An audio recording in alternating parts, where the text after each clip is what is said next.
ഈശംശയ്ക്ക് സ്തുതിയായിരിക്കട്ടെ. ആത്മീയ ഭോജ്യത്തിലേക്ക് ഏറെ സ്നേഹത്തോടെ നിങ്ങളെ സ്വാഗതം ചെയ്യുന്നു. ഒരു കാര്യം പ്രത്യേകം നിങ്ങളെ ഓർമ്മിപ്പിക്കാൻ, ഇന്ന് 15-ാം തീയതി. ഇന്ന് മുതൽ നമ്മൾ ആരംഭിച്ചാൽ ഒരു 9 ദിവസം നൊവേന പോലെ ഒരു പുതിയ പന്തക്കുസ്തായ്ക്ക് വേണ്ടിയുള്ള ഒരു പ്രാർത്ഥന നടത്തി നമുക്ക് 24-ാം തീയതി പന്തക്കുസ്ത തിരുനാൾ ആഘോഷിക്കാൻ പറ്റും. എന്നോടൊപ്പം ഈ ഒരു പ്രാർത്ഥനാ യജ്ഞത്തിൽ പങ്കുചേർന്ന് ഈ 9 ദിവസവും നമ്മൾ കുറച്ച് സമയം വചനം, അതുപോലെ തന്നെ നമ്മൾ പരിശുദ്ധാത്മ അഭിഷേകത്തിന് വേണ്ടിയുള്ള ഒരു പ്രാർത്ഥന, ഒരു നൊവേനയായിട്ട് നമ്മൾ നടത്തുകയാണ്. അപ്പോൾ അതുകൊണ്ട് തുടർച്ചയായിട്ട് വീഴ്ച വരാതെ ഈ വചനം ഏറ്റെടുത്ത് പരിശുദ്ധാത്മാവുമായി ബന്ധപ്പെട്ട വളരെ പ്രധാനപ്പെട്ട ചില ചിന്തകളാണ് വരും ദിവസങ്ങളിൽ നമുക്ക് ലഭിക്കുക. അത് ഏറ്റെടുത്തുകൊണ്ട് ഈ പന്തക്കുസ്ത തിരുനാളിനായിട്ട് നമുക്ക് ഒരുങ്ങാം. കാരണം പന്തക്കുസ്ത തിരുനാൾ വളരെ വളരെ പ്രാധാന്യമർഹിക്കുന്ന ഒരു തിരുനാളാണ്. അപ്പോൾ അതുകൊണ്ട് തന്നെ അതിനുള്ള ഒരുക്കത്തിൻ്റെ ഭാഗമായിട്ട് ഓരോ ദിവസവും നമ്മൾ ഏതെങ്കിലും ഒരു കാര്യം, ദൈവത്തിന് അനിഷ്ടമായ കാര്യം നമ്മുടെ ജീവിതത്തിൽ കുടികൊള്ളുന്നത് ഉപേക്ഷിക്കാൻ തീരുമാനമെടുത്തുകൊണ്ട് നമ്മൾ പ്രാർത്ഥിക്കും. അങ്ങനെ ചില കാര്യങ്ങൾ വർജിക്കുകയും പ്രാർത്ഥിക്കുകയും ചെയ്യുമ്പോൾ ഈ പന്തക്കുസ്ത, പുതിയൊരു പന്തക്കുസ്ത അഭിഷേകം അത് നമുക്ക് കിട്ടാൻ എളുപ്പമാകും എന്ന കാര്യം നമുക്ക് ഓർത്തിരിക്കാം. നമ്മൾ ചിന്തിക്കുന്നത് ദൈവത്തിൻ്റെ ഒരു കാറ്റ്, അതാണ് പന്തക്കുസ്ത. അതില്ലാത്തവർ വെറും ശവം. അങ്ങനെ ഒരു ദുരവസ്ഥയിലേക്ക് പോകാതിരിക്കാൻ ഈ ഒരു കാറ്റ് നമ്മുടെ മേൽ വീശണം. ഈ ഒരു ആത്മീയ ജ്വലനം വീണ്ടും വീണ്ടും നമുക്ക് ഏറ്റെടുക്കാൻ പറ്റണം. 2 തീമോത്തി 1-ാം അധ്യായം 6 മുതൽ വായിക്കുമ്പോൾ നിങ്ങൾക്ക് ലഭിച്ച ദൈവിക വരം വീണ്ടും ഉജ്ജ്വലിപ്പിക്കണം. അതുകൊണ്ട് പന്തക്കുസ്ത തിരുനാളിൻ്റെ പ്രസക്തി അതിലൂടെ നമുക്ക് മനസ്സിലാക്കാൻ പറ്റും. ചില വ്യക്തികളെക്കുറിച്ചൊക്കെ പറയുമ്പോൾ ചില കമൻറ്റ് ഞാൻ കേട്ടിട്ടുണ്ട്. അവൻ വെറും ശവം, ശ്വാസോച്ഛ്വാസമൊക്കെ നടത്തുന്നുണ്ട്, പക്ഷേ ഏതാണ്ട് ശവത്തിന് തുല്യം. മറ്റേ കുറിച്ച് പറഞ്ഞിട്ടുണ്ട്, കാറ്റുണ്ട് എന്ന് പറഞ്ഞാൽ ശ്വാസം വിടുന്നുണ്ട്, കാറ്റ് പോയിട്ടില്ല. അതല്ലാതെ ജീവിക്കുന്നു എന്നൊന്നും പറയാൻ പറ്റത്തില്ല. അങ്ങനെ ഒരു വെജിറ്റേറ്റീവായിട്ട് കിടക്കുന്ന ഒരവസ്ഥ. ഇതൊക്കെ നമ്മൾ ചില വ്യക്തികളെക്കുറിച്ചൊക്കെ പറഞ്ഞ് കേട്ടിട്ടുള്ള ചില കാര്യങ്ങളാണ്. അതെല്ലാം കൂടെ മനസ്സിൽ വെച്ചുകൊണ്ട് നമ്മൾ ഇന്ന് ഏതാനും ചില കാര്യങ്ങൾ മനസ്സിലാക്കാൻ പോവുകയാണ്. ഒന്നാമതായിട്ട് നമ്മൾ ചിന്തിക്കുന്നത്, ബൈബിൾ വായിച്ചാൽ നമുക്ക് കാണാൻ പറ്റും, ദൈവത്തിൻ്റെ കാറ്റാണ് പൂഴിയെ മനുഷ്യനാക്കി മാറ്റിയത്. ഉൽപ്പത്തി 2:7 വായിച്ചാൽ ഇത് കാണാൻ പറ്റും. മനുഷ്യന് പൂഴി കൊണ്ട് രൂപം കൊടുത്തു, ദൈവം അവനിലേക്ക് തൻ്റെ ശ്വാസം നിശ്വസിച്ചു. ദൈവത്തിൻ്റെ കാറ്റ്, ദൈവത്തിൻ്റെ നിശ്വാസം അതവനെ മനുഷ്യനാക്കി മാറ്റി. രണ്ടാമതായിട്ട് നമ്മൾ ചിന്തിക്കുന്നത്, മനുഷ്യൻ്റെ ആരംഭത്തെക്കുറിച്ച് വചനവും നമ്മളെ പഠിപ്പിക്കുന്നുണ്ട്. ആരംഭത്തെക്കുറിച്ചും അവസാനത്തെക്കുറിച്ചൊക്കെ.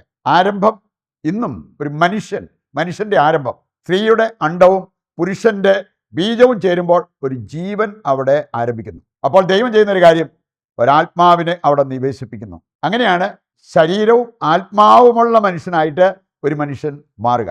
ഇനി മനുഷ്യൻ്റെ അന്ത്യത്തെക്കുറിച്ച് പറഞ്ഞിരിക്കുന്നത് സഭാപ്രസംഗൻ അതിൻ്റെ 12-ാം അധ്യായം എടുത്താൽ മതി. 7 മുതൽ വായിക്കുമ്പോൾ, ധൂളി അതിൻ്റെ ഉറവിടത്തിലേക്ക് മടങ്ങും, മണ്ണ് മണ്ണിലേക്ക് മടങ്ങും, ആത്മാവ് ദാതാവിൻ്റെ പക്കലേക്ക് തിരികെ പോകും. അപ്പം അങ്ങനെ ഒരു കാര്യം കൂടെ ഒരു മനുഷ്യനിൽ സംഭവിക്കുന്നുണ്ട്. അവൻ ആത്മാവിനെ സ്വീകരിക്കുന്നു, അവൻ്റെ ആത്മാവ് ദാതാവിൻ്റെ പക്കലേക്ക് മടങ്ങുന്നു. അവസാനമായിട്ട് നമ്മൾ ചിന്തിക്കുന്നത്, ദൈവത്തിൻ്റെ കാറ്റാണ് പന്തക്കുസ്ത. അങ്ങനെ ഒരു കാറ്റ് വീശിയാൽ ഉണ്ടാകാവുന്ന കാര്യങ്ങൾ ചെറിയ കാര്യങ്ങളൊന്നും അല്ല കേട്ടോ. ഒരു 3 അധ്യായങ്ങൾ നിങ്ങൾ ഇതിൻ്റെ ഭാഗമായിട്ട് ഒന്ന് വായിച്ചാൽ മതി. പുറപ്പാട് 14-ാം അധ്യായം. ദൈവം ഒരു കാറ്റയച്ചപ്പോൾ കടലിലെ വെള്ളം പോലും മാറി നിന്നു, ഇസ്രായേൽക്കാർക്ക് പോകാൻ വഴിയുണ്ടായി. അങ്ങനെ അവരെ ആ കാറ്റയച്ച് രക്ഷിക്കുന്ന ദൈവത്തെ കാണാൻ പറ്റും. സംഖ്യ 11-ാം അധ്യായം. ഇസ്രായേൽക്കാർ വിശന്ന് വലഞ്ഞ ആ സമയത്ത് ദൈവം ഒരു കാറ്റയച്ചു. കടലിൽ നിന്നും കാടപ്പക്ഷികൾ വന്ന് ഇസ്രായേൽക്കാർ താമസിച്ചിരുന്ന അവിടെ വന്ന് വീണു. അവർക്ക് ആവശ്യത്തിലേറെ ഏറ്റവും നല്ല ഭക്ഷണം അതിലൂടെ ഉണ്ടായി. അവരുടെ പ്രശ്നത്തിനും പരിഹാരമുണ്ടായി. പുതിയ നിയമത്തിൽ നമ്മൾ കാണുന്ന ഒരു അധ്യായം, ആദ്യത്തെ പന്തക്കുസ്ത അപ്പസ്തോല പ്രവർത്തനം 2-ാം അധ്യായം. കൊടുങ്കാറ്റിൻ്റെ ശബ്ദം അവർ കേട്ടു. ദൈവമയച്ച കാറ്റ് അത് മുറിയിൽ കയറി തീനാളങ്ങളായി അവരെല്ലാവരും പരിശുദ്ധാത്മാവിനാൽ പൂരിതരായി. ആദിമ ക്രൈസ്തവ സമൂഹത്തിൻ്റെ ഗതിമാറ്റിയ സംഭവം. അങ്ങനെയെങ്കിൽ ഈ കാറ്റ് നമ്മുടെയും ജീവിതം മാറ്റിമറിക്കും എന്നുള്ള ആ ഒരു യാഥാർത്ഥ്യം തിരിച്ചറിഞ്ഞുകൊണ്ട് അത് എൻ്റെ ജീവിതത്തിലും സംഭവിക്കണം എന്നുള്ള ആഗ്രഹത്തോടെ നമുക്ക് പ്രാർത്ഥിക്കാം. നമ്മൾ ഇന്ന് പ്രത്യേകമായിട്ട് ഒരു തീരുമാനമെടുക്കുകയാണ്. സെക്ഷൽ കാറ്റ് ചിലരെ കാണാൻ സാധിക്കും. അവരെ അടിച്ചുകൊണ്ടിരിക്കുന്ന കാറ്റെന്ന് പറഞ്ഞാൽ പ്രേമം, അവിശുദ്ധ ബന്ധം, അവിഹിത ബന്ധങ്ങൾ, ഇങ്ങനെയുള്ള ഫോണോഗ്രഫി, ഇങ്ങനെയുള്ള കാര്യങ്ങൾ. അത് ഈ പന്തക്കുസ്ത അഭിഷേകം അത് കിട്ടാൻ അത് തടസ്സമാകാം എന്നുള്ള ബോധ്യത്തോടെ വേണ്ടാന്ന് വെച്ച് ആ ഒരു മേഖലയിൽ വിശുദ്ധീകരണം ആഗ്രഹിച്ചുകൊണ്ട് ദിവ്യകാരുണ്യത്തിൻ്റെ ആശീർവാദം സ്വീകരിക്കുന്നതിന് ഈ നൊവേനയിൽ നമുക്ക് പങ്കെടുക്കാം. പന്തക്കുസ്ത തിരുനാളിന് ഒരുക്കമായിട്ടുള്ള പ്രാർത്ഥനയിൽ പങ്കുചേർന്ന് നമ്മുടെ എല്ലാ ആവശ്യങ്ങളും ദൈവത്തിൻ്റെ കരങ്ങളിൽ നമുക്ക് ഏൽപ്പിക്കാം.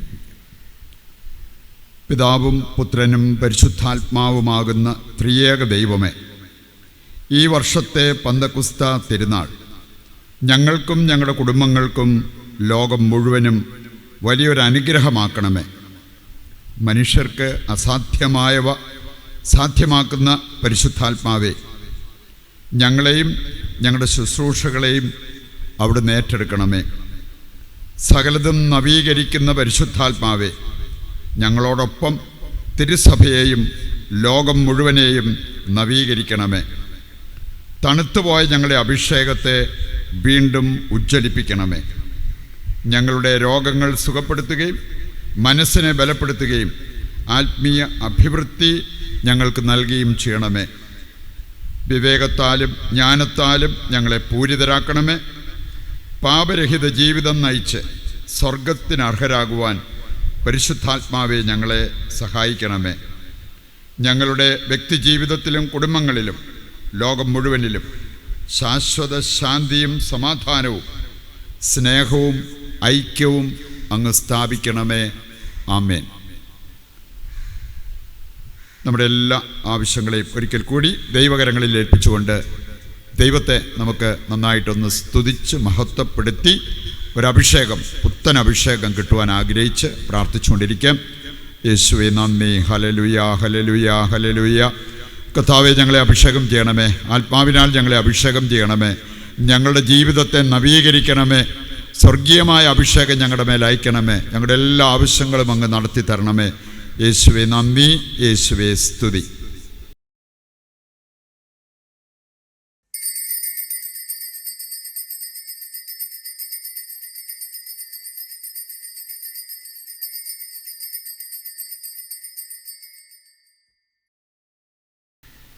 പരിശുദ്ധ പരമ ദിവ്യകാരുണ്യത്തിന് എന്നേരവും ആരാധനയും സ്തുതിയും പുകഴ്ചയും ഉണ്ടായിരിക്കട്ടെ.